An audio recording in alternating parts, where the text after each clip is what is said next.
Halo Grow People, kembali lagi kita di episode Tanya GSI. Gimana nih kabarnya? Semoga selalu dalam lindungan Allah Subhanahu wa Ta'ala ya. Perkenalkan, nama saya Aditya Pradana. Kali ini saya akan mengisi sebagai host ya di dalam podcast Tanya GSI kali ini. Di episode kali ini kita akan membahas mengenai bagaimana pentingnya komitmen manajemen dan pekerja dalam penerapan sistem manajemen keselamatan dan kesehatan kerja, terutama implementasinya di dalam perusahaan. Group people, apakah ada yang sudah tahu terkait apa sih sistem manajemen keselamatan dan kesehatan kerja? Yang mana biasanya kita tahu terkait singkatannya yaitu adalah SMK3. Oke. Dalam pembahasan kali ini kita akan ditemani oleh salah satu expert trainer dari PT GSI Selamat Indonesia yang bernama Rio Parama Satria. Selamat pagi Pak Rio. Selamat pagi Pak Didit. Assalamualaikum warahmatullahi wabarakatuh. Waalaikumsalam warahmatullahi wabarakatuh. Ya, ini adalah salah satu expert trainer dari PT GSI Selamat Indonesia. Boleh memperkenalkan diri Pak Rio? Boleh Pak Didit ya. Baik, Bro sekalian, perkenalkan ya, nama saya Rio Parama Satria. Saya di sini sebagai tenaga ahli di PT GSI Selamat Indonesia yang sudah berpengalaman mulai tahun 2006 hingga saat ini ya. Jadi kurang lebih sekitar 18 tahun sudah berkecimpung di dunia K3 nih Pak. K3 ya? Berarti ini adalah salah satu expert trainer kita ya, yang mana beliau sudah berkecimpung di dunia safety ya, terutama keselamatan dan kesehatan kerja, yang mana yang diterapkan di perusahaan itu selama 18 tahun ya, demikian ya Pak. Jadi kita akan mengetahui secara tuntas, mengetahui secara detail bagaimana sih terkait implementasi terutama SMK3 di dalam sebuah perusahaan, demikian ya. Di podcast kali ini banyak sekali kita ketahui bahwasanya kendala-kendala ya Pak Rio ya. Bagaimana kita sebagai pelaku usaha itu banyak sekali tantangan, bahkan mungkin kendala-kendala sebagai implementasinya, benar ya Pak Rio ya? Betul. Kalau secara pemahaman Pak Rio nih sebagai seorang expertise terutama di bidang K3 ya Pak Rio ya. Mengenai SMK3 atau istilahnya sistem manajemen K3 itu seperti apa Pak Rio? Oke. Baik. Jadi ketika sebuah perusahaan ya diwajibkan untuk menerapkan SMK3 sebagaimana diamanahkan dalam PP 50 tahun 2012 bahwa perusahaan dengan jumlah karyawan lebih dari 100 orang atau yang memiliki potensi bahaya tinggi ya itu wajib menerapkan sistem manajemen K3 sebagaimana dimaksud di PP 50 tahun 2012 tersebut. Nah, tentunya di sini akan menjadi sebuah tantangan ya bagi perusahaan agar bisa menerapkan SMK3 itu dengan baik, yang mana ini akan bertujuan untuk mencapai zero accident ya, serta tidak ada sakit akibat kerja. Jadi goalsnya itu ada pada tidak ada kecelakaan kerja serta tidak ada penyakit akibat kerja. Seperti itu. Seperti itu ya. Berarti dalam artian kita penting sekali ya Pak Rio, terutama bagaimana si perusahaan ini dia jika mana memiliki jumlah personel ataupun karyawannya 100 ya, atau ditetapkan dengan potensi bahaya tinggi, itu harus wajib menerapkan sistem manajemen K3 ya, berdasarkan regulasi peraturan pemerintah nomor 50 tahun 2012. Betul. Yang mana pasti dalam implementasinya itu banyak sekali mengenai tantangan-tantangannya ya, betul ya sekali ya. Nah, kalau boleh tahu nih Pak Rio, sebagai expertise di K3 nih, dalam melaksanakan SMK3, tantangan-tantangan seperti apa Pak Rio, yang mana ini menjadi hal yang perlu kita perhatikan sebagai expertise? Baik, ya. Jadi ketika perusahaan ingin menerapkan SMK3 ya, maka perlu dilakukan terlebih dahulu initial assessment. Nah, initial assessment ini adalah tahap di mana nanti di perusahaan itu melakukan penilaian awal, karena di dalam SMK3 itu nanti akan dibagi-bagi menjadi beberapa tingkat pemenuhan ya.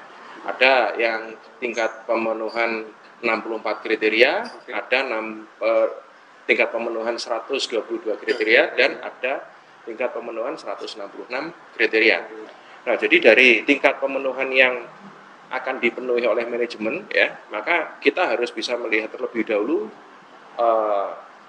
sejauh mana kita sudah memenuhi dari masing-masing kriteria ini. Contoh, ya, sebuah perusahaan yang ingin ikut di tingkat lanjutan 166, nah itu dia sudah memenuhi berapa kriteria dari 166 tersebut.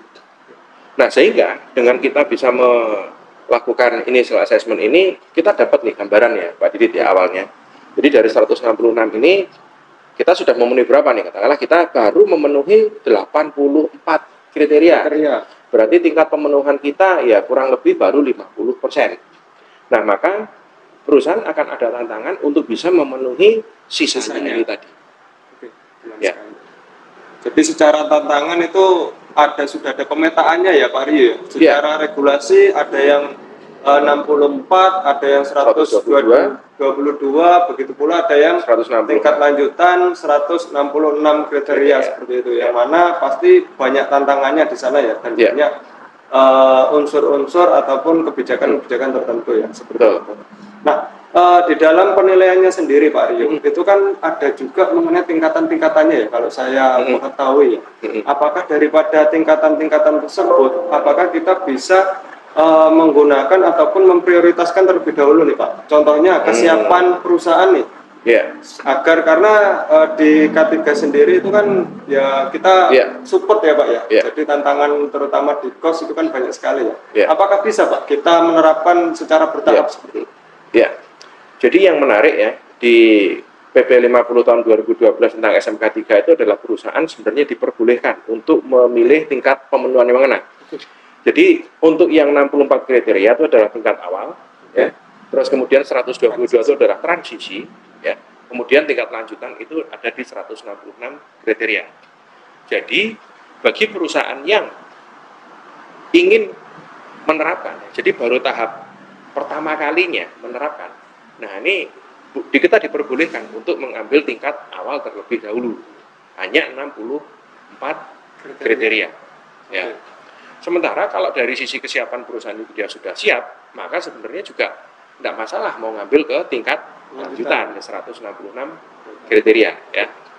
Berarti tentunya itu nanti pasti akan ada beberapa pertimbangan, biasanya ini dari strategi manajemen ya. Jadi manajemen mau ngambil yang awal, transisi atau lanjutan.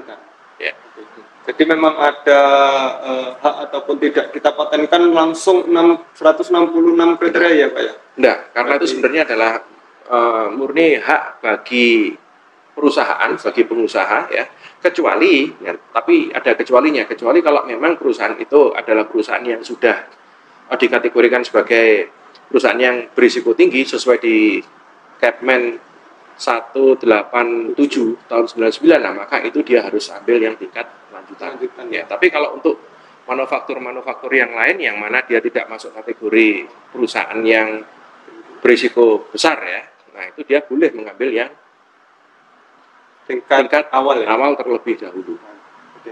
Jadi secara regulasi sendiri ya, Grow People bahwasanya di PP 50 tahun 2012 itu kita diperbolehkan ya secara fleksibel dalam pemenuhannya seperti itu. Ya alangkah baiknya kita bertahap ya.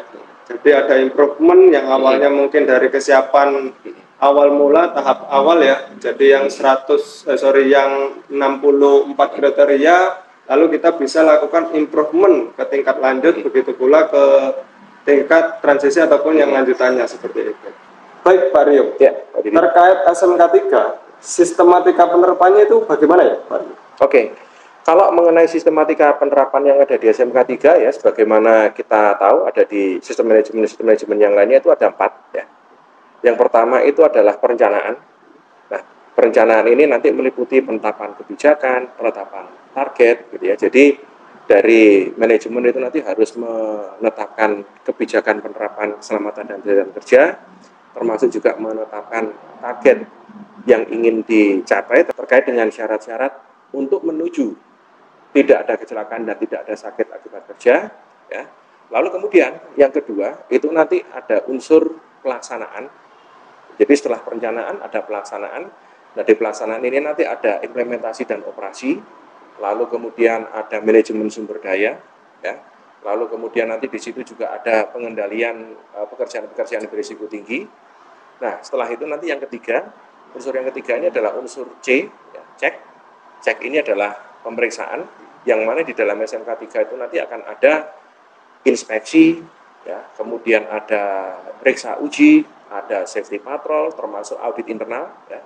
Dan yang keempat, ini nanti ada pada unsur action, ya. Action ini adalah menindaklanjuti dari ketiga unsur yang sudah dijalankan tadi berupa rencana, pelaksanaan, pemeriksaan. Ini nanti akan ditindaklanjuti lebih jauh, ya, agar sistem manajemen K3 itu tidak hanya berdiri di satu posisi, Pak Didit, ya, tapi dia nanti akan berkembang.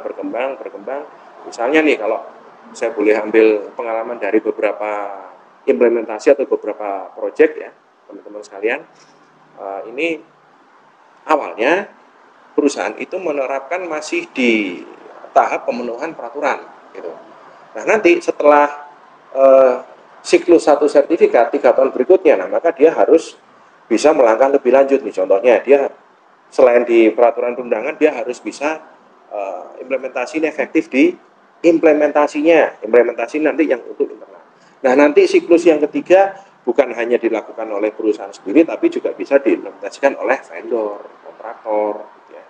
Dan juga nanti ketika sudah berbicara lebih lanjut, ya, maka dengan adanya peningkatan yang berkesinambungan ini, maka secara tidak langsung budaya K3 itu akan terbentuk sebenarnya secara otomatis di perusahaan. Oke, Pak Rio, tadi sudah disampaikan bahwasanya kita ada 4 tahapan, ya, mulai dari plan, do, check, and action, ya. Yeah. Kalau sebagai saya nih, apabila saya seorang awam, bahkan saya tidak tahu mengenai SMK 3. Yeah. Bila mana implementasinya secara detail, penjabarannya itu bagaimana, ya, Pak Rio? Baik, Pak Didit. Jadi begini, ya, Pak Didit, ya. Kalau kita mau menerapkan SMK 3, ya, ini kita sebenarnya sudah ada panduan bagaimana kita menjalankan unsur planning. Nah, di dalam perencanaan, ini nanti kita harus membuat kebijakan K3, yang mana di dalam kebijakan itu harus tergambar apa yang menjadi tujuan perusahaan, ya, di dalam menerapkan K3 dengan cara memberikan komitmen. Nah, komitmen ini sendiri nanti akan ada komitmen dari 2 unsur yang terlibat. Yang pertama adalah komitmen dari manajemen, yang kedua adalah komitmen dari pekerja atau karyawan, ya. Ini poin pentingnya di sini. Nah, yang kedua, ini nanti di unsur pelaksanaan itu akan ada manajemen sumber daya. Nah, sumber daya itu nanti terbagi atas satu sumber daya teknologi, ya. Lalu kemudian yang kedua sumber daya manusia, dan yang ketiga, nah ini tadi yang Pak Didi sampaikan adalah sumber daya finansial, ya. Karena sebagaimana kita tahu di dalam SMK 3 itu program ini tidak akan bisa berjalan dengan baik apabila tidak ada penggeraknya, ya, yaitu dana atau budget dari perusahaan, ya. Nah, lalu kemudian, ya, di tahap yang ketiga, di tahap checking, nah setelah sistem itu nanti diterapkan, maka tahap berikutnya adalah kita melakukan, nanti di situ ada pemeriksaan pengujian untuk mesin, untuk peralatan, untuk lingkungan kerja, termasuk pemeriksaan kesehatan, gitu ya. Lalu kemudian yang kedua ada inspeksi. Inspeksi ini biasanya teman-teman lakukan secara rutin, mingguan, harian, bulanan, ya. Ada intervalnya sendiri-sendiri. Lalu kemudian setelah itu nanti ada kalibrasi peralatan, ya, kalibrasi peralatan ukur yang digunakan untuk penerapan K3, misalnya kalibrasi untuk sound level meter, kemudian untuk humidity meter, ya, dan peralatan-peralatan ukur yang lainnya, ya. Lalu kemudian yang tidak kalah pentingnya nanti kita juga disyaratkan untuk melakukan audit internal. Di dalam audit internal itu nantinya, ya, perusahaan akan menunjuk tim auditor internal untuk melakukan audit internal secara independen. Ya, jadi dengan cara kita melakukan audit secara mandiri itu setidaknya kita bisa menilai sejauh mana sistem itu sudah diterapkan. Nah, kalau tahap 1, 2, 3 ini sudah dijalankan, nanti akan ada tahap yang keempat. Yang keempat ini adalah tahap tinjauan manajemen serta tindak lanjut. Ya. Nah, tahap yang keempat ini di dalam tinjauan manajemen ini nanti akan ada beberapa agenda tentunya, Pak Didit. Ya. Yang pertama itu adalah agenda mengenai pembahasan hasil audit internal, lalu kemudian pemenuhan peraturan perundangan, lalu kemudian yang ketiga hasil tinjauan manajemen yang sebelumnya, lalu kemudian yang keempat itu tindak lanjut daripada rapat P2K3 ya, serta beberapa hal yang ada di dalam penerapan SMK3 ya, serta outputnya. Nah, outputnya itu nanti harus mengarah ke continual improvement agar penerapan sistem manajemen kita itu bisa meningkat secara bertahap.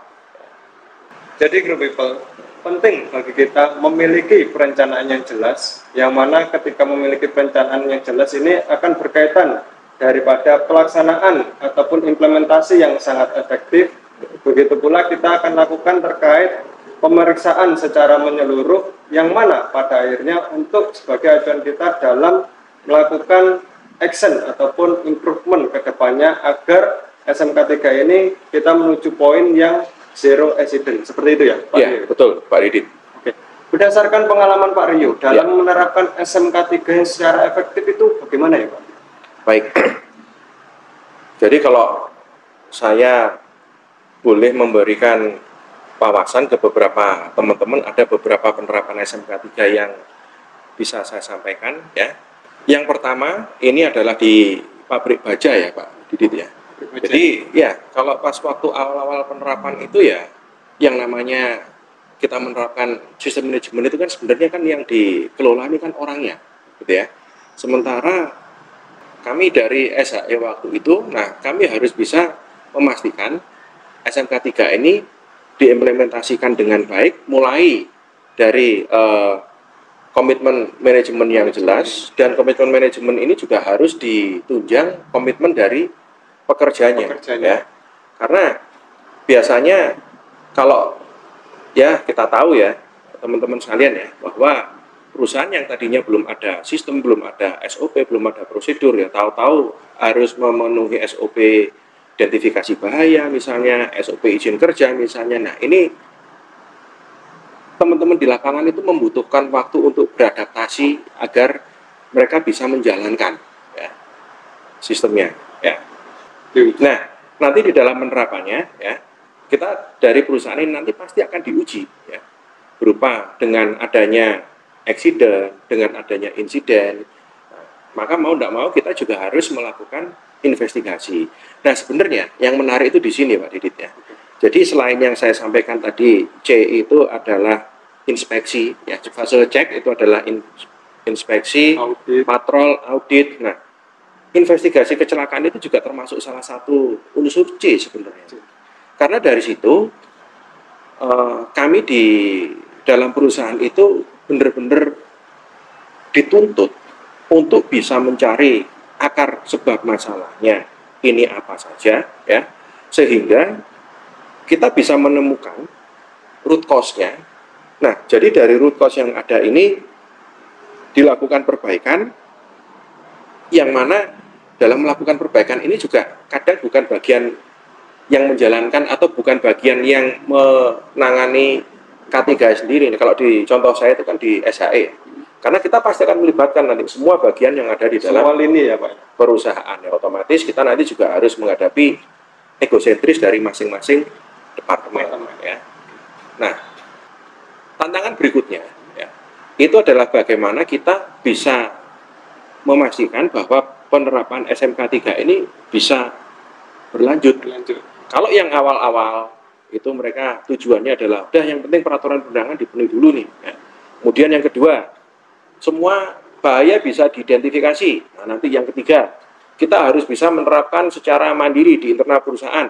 Yang keempat, ini harus bisa diterapkan untuk vendor dan pihak-pihak ketiga lainnya.